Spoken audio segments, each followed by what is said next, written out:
Aquel día había amanecido de forma diferente. A decir verdad, no estoy muy segura de que hubiera amanecido. Parecía como que el sol se hubiera olvidado de su cita de costumbre y estuviera de vacaciones o se hubiera quedado dormido. No es que hubiera nubes, no, que sí las había, es que era noche cerrada. Miré varias veces mi despertador, lo comparé con los demás relojes de la casa.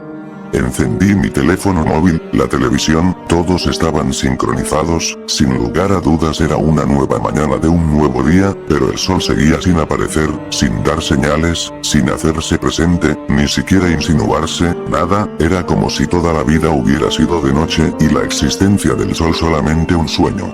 Mis primeras reacciones de extrañeza fueron convirtiéndose poco a poco y pasaron por momentos de inquietud hasta llegar a convertirse en verdadero miedo. Presté atención a las noticias de la tele, algo raro, grave, debía estar pasando, pero en la televisión no decían nada, era como los demás días, las mismas noticias más o menos. Las mismas guerras, los mismos discursos políticos, los mismos proyectos del gobierno, las mismas entrevistas, los mismos sucesos, otra mujer muerta a manos de su pareja, un pueblo que había quedado incomunicado por la nieve y los niños no podían acudir al colegio porque el autobús no tenía acceso, total, lo mismo de siempre, ninguna novedad, nada que hiciera alusión al fenómeno que yo contemplaba. Terminé mi desayuno, me vestí, pero no me atrevía a salir a la calle. Entonces decidí llamar a una amiga. La pillé a punto de salir de casa, ya se le hacía tarde para ir a trabajar. Le sorprendió mi llamada, sobre todo por lo angustiada que me manifestaba, pero ella sin embargo, a pesar de la prisa, estaba muy normal, vamos, muy como es ella, ansiosa, como siempre, pero no daba ningún síntoma de extrañeza. Con un "pero tú estás tonta", me cortó el teléfono, con la excusa de que llegaba tarde.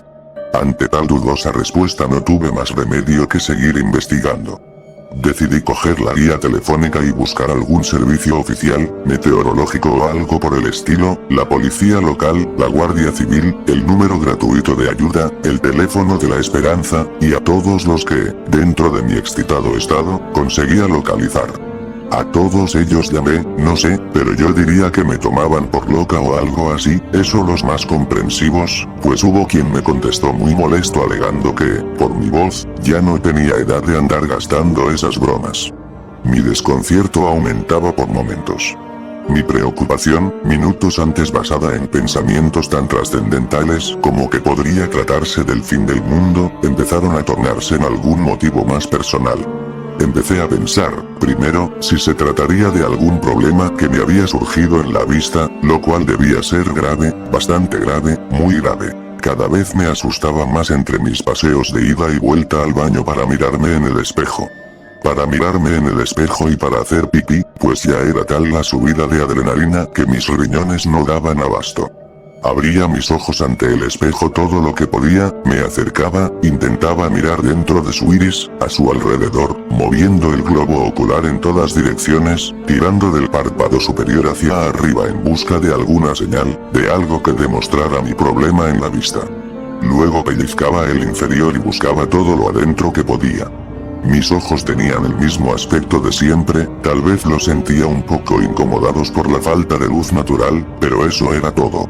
Aún así dudé en pedir una cita a mi oculista, pero deseché esa idea pues, luego de haber revisado y más que revisado mis órganos de la vista, no solo mirando en ellos sino haciendo pruebas de enfoque, mirando objetos de cerca, de lejos, a una distancia, a otra, leyendo, letras grandes, titulares y esas cosas, letras normales, de un libro, de otro, de un periódico, de una revista, letras pequeñas, de una factura, de un prospecto de medicina, llegué a la conclusión de que mi vista estaba en perfecto estado y sería una pérdida de tiempo acudir al oftalmológico.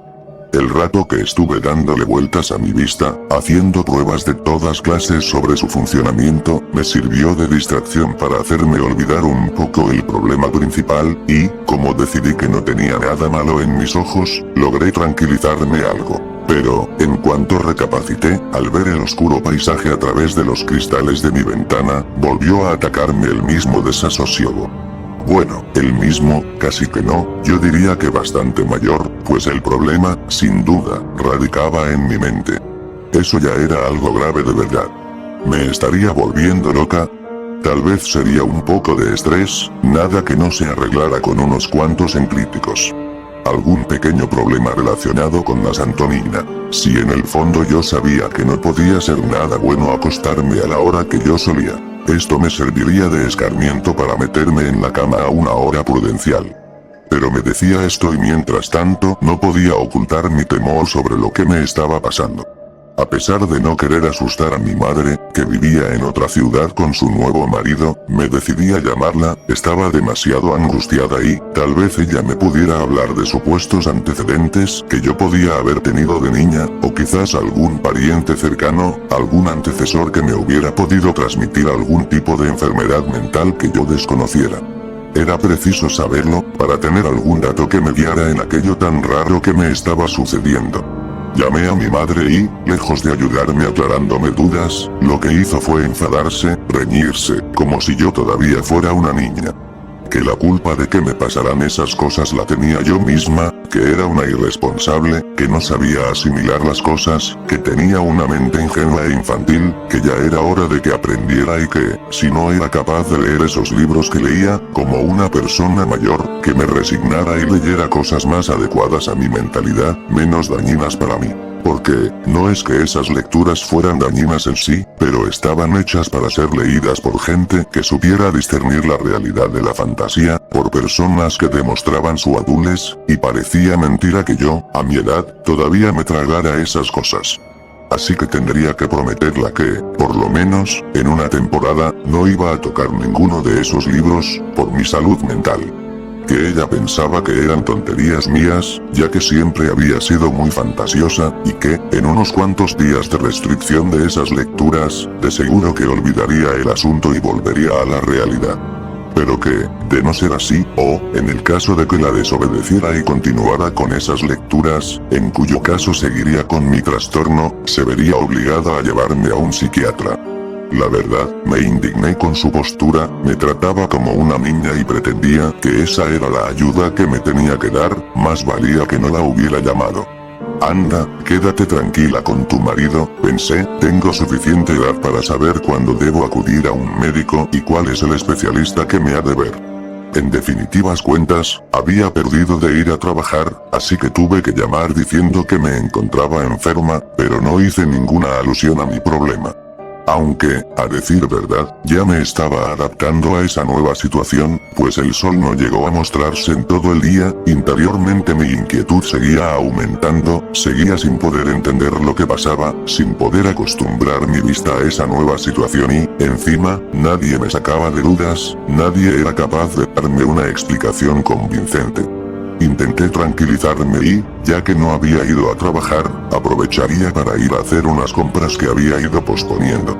Quizás eso me ayudaría a descubrir dónde radicaba el extraño fenómeno, tal vez no sería un problema mío, ni mental, ni de la vista, y mucho menos del infantismo, como me achacaba mi madre, tal vez se trataba de algún fenómeno de tipo atmosférico perceptible subjetivamente, es decir, tan solo apreciable por personas muy sensibles, que adolecieran de algún tipo de sensibilidad especial o exacerbada.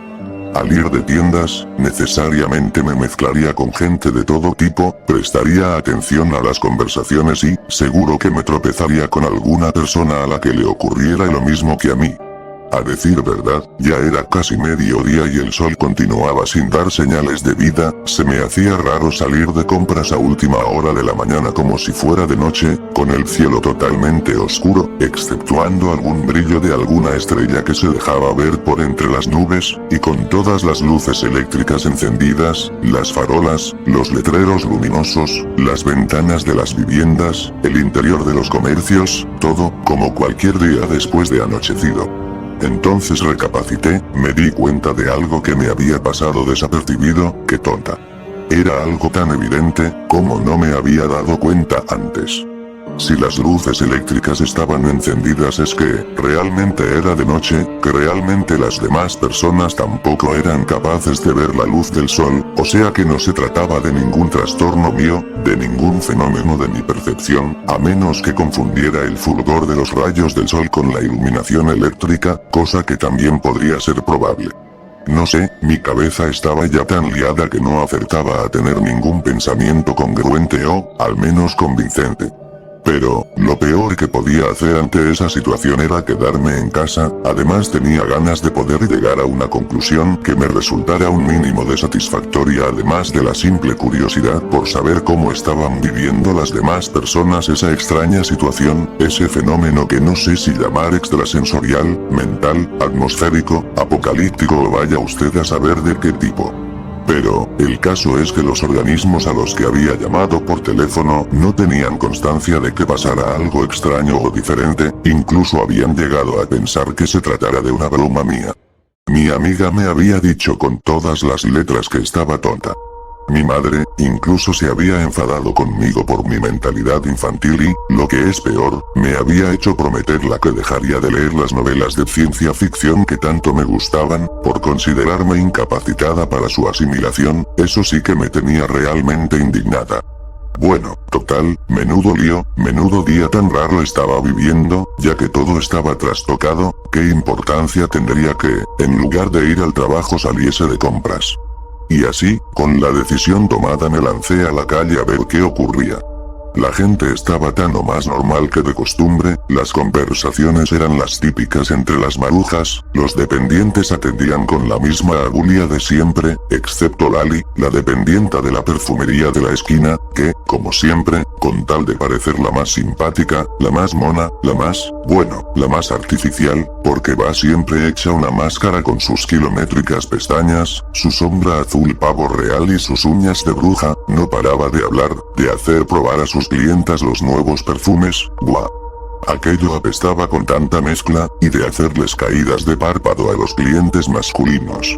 En fin, que volví a casa cansada de callejear, con alguna bolsa que otra, pues tuve ocasión de aprovechar las últimas rebajas, pero con la misma incertidumbre con la que había salido. Nadie, ni una sola persona se dignó pronunciar algo sobre el fenómeno solar.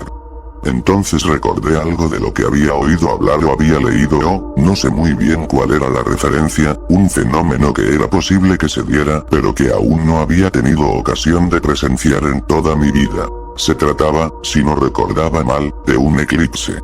Según la noción que yo tenía de aquello porque, ahora lo recordaba bien, lo había leído en uno de esos libros que tanto me gustaban. Durante el tiempo que durase el fenómeno, el sol se oscurecería, quedando como resultado la tiniebla total.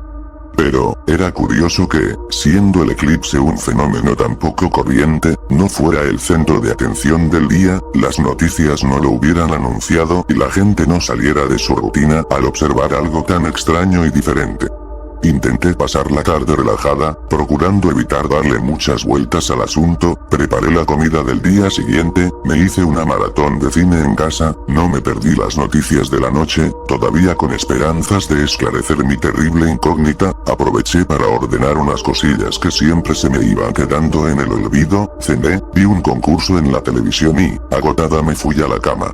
Cómoda y calentita, con mi pijama y mis zapatillas, llegué con ilusión a mi lecho donde me esperaba mi edredón y un libro sobre la mesilla, que era mi compañía, mi alegría, mi regocijo, mi apoyo en las largas noches de soledad, durante horas, hasta que conseguía conciliar el sueño. Obviando la promesa que me había obligado a hacerle mi madre sobre lo de no volver a leer, al menos en una temporada, los libros de ciencia ficción a los que era tan aficionada, cogí de entre mis manos como si tal cosa, con la costumbre con la que uno come el pan de cada día, lo abrí por donde tenía colocada la señal y comencé a leer. Aquel día brillaba un sol espléndido. Me interné en su lectura hasta que, de puro sueño, el libro se me escurrió de las manos, cayendo al suelo con la portada hacia arriba, de manera que podía leerse su título: Los días en que el sol iluminaba la tierra.